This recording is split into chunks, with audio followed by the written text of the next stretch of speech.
1775. The American Revolutionary War began as the American colonies sought to detach from England and its oppressive monarchy.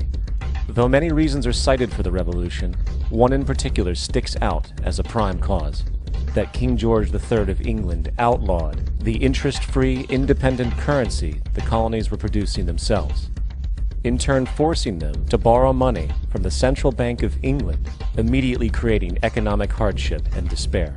In the words of Peter Cooper, former vice president of the New York Board of Currency, after Franklin had explained the British government as the real cause of prosperity, they immediately passed laws forbidding the payment of taxes in that money. This produced such great inconvenience and misery to the people that it was the principal cause of the Revolution. In 1783, America won its independence from England. However, its battle against the central bank concept and the corrupt, power-hungry mentality associated with it had just begun. So what is a central bank?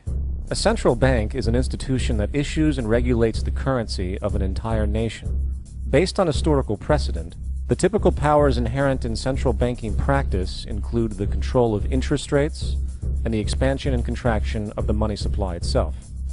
Now, the central bank does not simply issue money to the government, it loans it to them with interest.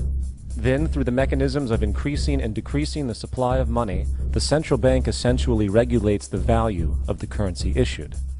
It is critical to understand that the entire structure of this system can only produce one thing in the long run: debt. It doesn't take a lot of ingenuity to figure this scam out, for nearly every single dollar produced by both the central bank and its regulated commercial banks is loaned at interest. That means every dollar produced is actually the dollar plus a certain percentage of debt based on that dollar. And since the banking system has the monopoly of the production of the currency, and they loan each dollar out with an immediate debt attached to it, where does the money to pay for the debt come from? It can only come from the banks again, which means the banking system has to perpetually increase its money supply to temporarily cover the outstanding debt created, which in turn, since that new money is loaned out at interest as well, creates even more debt. The end result of this system is essentially slavery, for it is technically impossible for a government, and thus the public, to ever come out of the self-generating debt.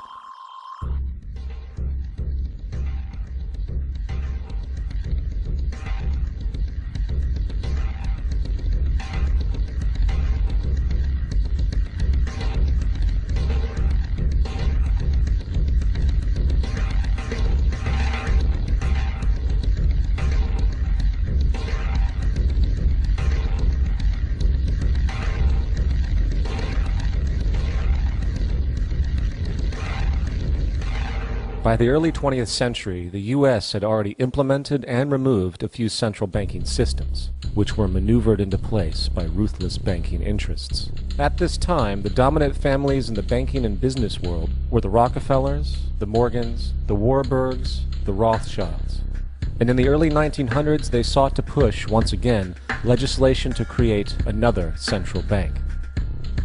However, they knew the government and public were very weary of such an institution, so they needed to create an incident to affect public opinion.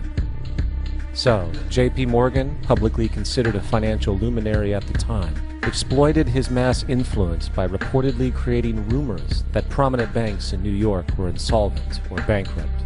Morgan knew this would trigger mass hysteria and a systemic crisis. And it did. The public, in fear of losing their deposits, immediately began mass withdrawals. Consequently, the banks were forced to call in their loans, causing the recipients to sell their property, and thus a spiral of bankruptcies, repossessions, and turmoil emerged. Putting the pieces together years later, Congressman Charles Lindbergh wrote, "The King bankers put in motion in 1907 a great scheme. They had gambled and speculated on Wall Street until so many watered stocks and bonds had been manufactured. The King bankers knew the condition and informed the favored of their friends what was to come.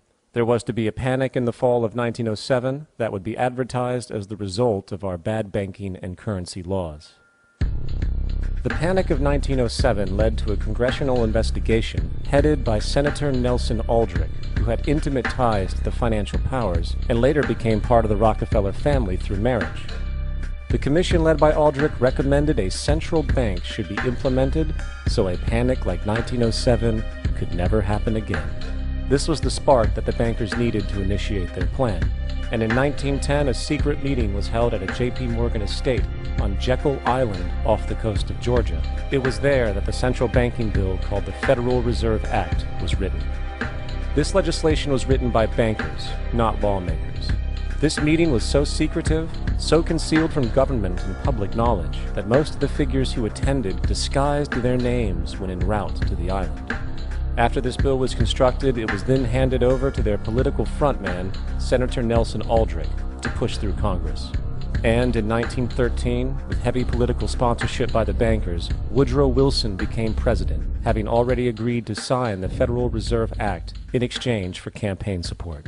And a few days before Christmas, when much of Congress was at home with their families, the Federal Reserve Act was voted in, and Wilson in turn made it law. The night before its passage, Congressman Charles Lindbergh pleaded, "This act establishes the most gigantic trust on earth. When the President signs this act, the invisible government by the money power will be legalized." Now, the public was told that the Federal Reserve System was an economic stabilizer, and inflation and economic crises were a thing of the past. Well, as history has shown, nothing was further from the truth. The fact is, the bankers now had a streamlined machine for economic manipulation. It's alive! It's alive! It's alive! For example, from 1914 to 1919, the Fed substantially increased the money supply, resulting in extensive loans to small banks and the public.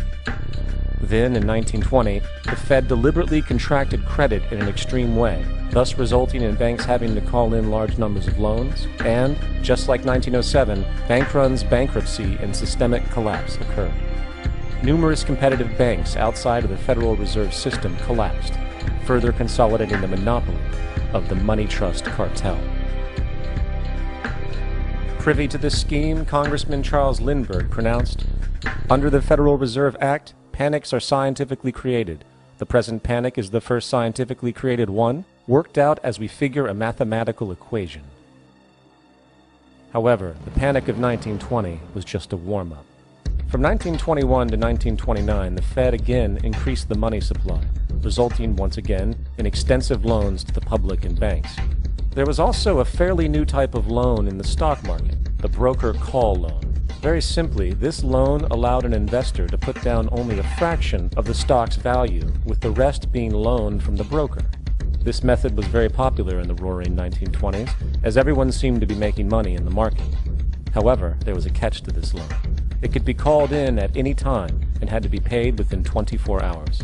And the typical result was the selling of the stock purchased with that loan.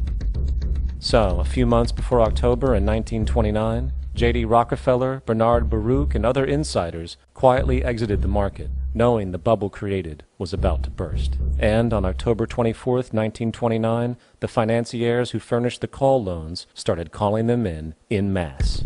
This sparked an instantaneous massive sell-off in the already inflated market, as sell orders and margin calls were systemically triggered. That then led to mass bank runs, eventually collapsing thousands of banks, enabling the large banks to buy up the now failed ones at a discount. But it didn't stop there. Rather than expanding the money supply in order to recover from this economic collapse, the Fed actually contracted it, fueling one of the largest depressions in American history. Outraged, Congressman Louis McFadden, then chairman of the House Banking Committee, filed petition for impeachment against the Federal Reserve Board, stating, "Mr. Chairman, we have in this country one of the most corrupt institutions the world has ever known. I refer to the Federal Reserve Board and the Federal Reserve Banks. This evil institution has impoverished and ruined the people of the United States and has practically bankrupted our government. It has done this through the defects of the law under which it operates, through the maladministration of that law by the Federal Reserve Board, and through the corrupt practices of the moneyed vultures who control it." Now, having reduced the society to squalor, it was then decided that the gold standard should be removed. In order to do this, they needed to acquire the remaining gold in the system. So, under the pretense of helping to end the Depression, came the 1933 gold seizure, Under the threat of imprisonment for 10 years, everyone in America was required to turn in all gold bullion to the Treasury, essentially robbing the public of what little real wealth they had left. And at the end of 1933, the gold standard was abolished. If you look at a dollar bill before 1933, it says it is redeemable in gold. You look at the dollar bill today, it says it is legal tender, which means it is backed by absolutely nothing. The only thing that gives our money value is the public faith and how much of it is in circulation. Therefore, the power to regulate the money supply is also the power to regulate its value, which is also the power to manipulate and control entire economies.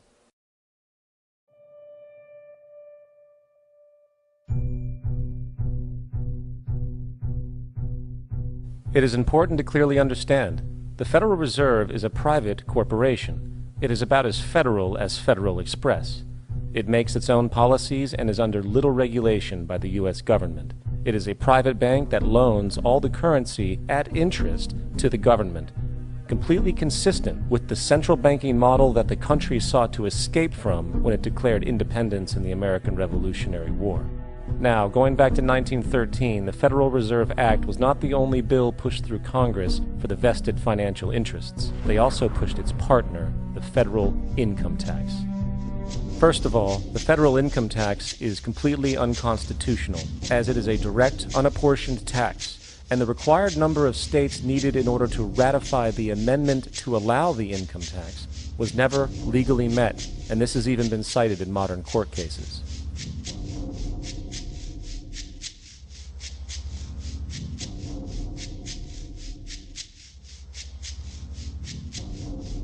Second, at the present day, roughly 25% of the average worker's income is taken from them via this tax. That means you work 3 months out of the year to fulfill this tax obligation. And where does that money go? Well, according to the Grace Commission report of the 1980s, 100% of what is collected is absorbed solely by interest on the federal debt and by federal government contributions to transfer payments. In other words, all individual income tax revenues are gone before 1 nickel is spent on the services which taxpayers expect from their government.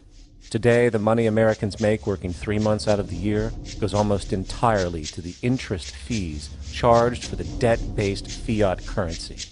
The fact is, the federal income tax exists to feed the Federal Reserve federal government money machine, making sure the interest payments are always there. And third, even with the government claim as to the legality of the income tax, there is evidently no clear statute, no law in existence that requires you to pay this tax. I really expected that, of course, there's a law that you can point to in the law book, the code, that requires you to file a tax return. Of course there is. I was at that point where I couldn't find the statute that clearly made a person liable, at least not me and most people I know. And I had no choice in my mind except to resign. Based on the research that I did throughout the year 2000 and that I'm still doing, I have not found that law. I've asked Congress, we've asked a lot of people in the IRS commissioners, helpers. They can't answer, because if they answer, the American people are going to know that this whole thing is a fraud. I haven't filed an federal income tax return since I left. I have not filed a tax return since 1999.